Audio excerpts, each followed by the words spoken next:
The streets outside are almost deserted, but Abdullah keeps driving because he has a job to do. The siren suggests he's rushing to help the injured, but all too often he's going to collect the dead. There is little life left in Rafah now, a place where car boots are filled with bodies. And it's up to the living to try and provide whatever dignity they can for the dead.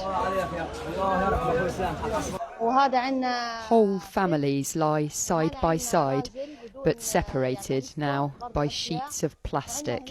The total number here is 15 from the same family, including many children, this hospital worker explains.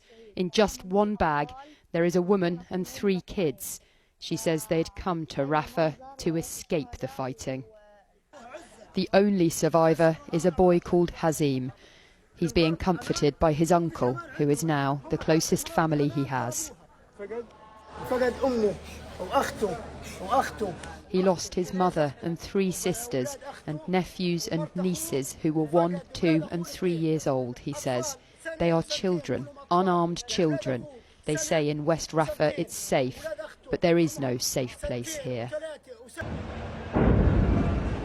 This city was meant to be Gaza's last refuge, but is now a front line in Israel's war.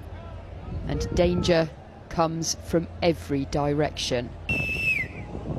In this video, you can see a man crossing the street, as behind the camera they whistle and shout, trying to warn him to get away. Seconds later, in an instant, it becomes clear why.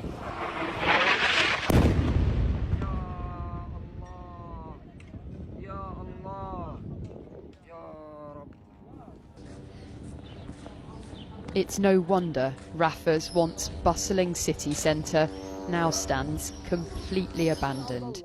This is the place Khalid calls home, but he says he scarcely recognises it.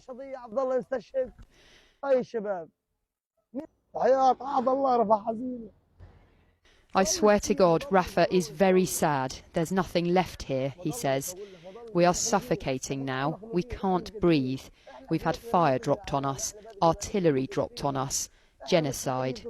Where shall we go? To the sea? But it's no longer safe by the sea either. Until last week, this was a huge refugee camp.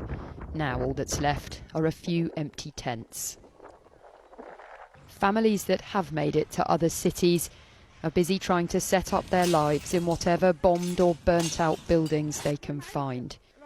Inside what was a school, all that these children are learning is how to grow up far too fast. In Rafah, it's not yet clear what, if anything, they will have to come back to.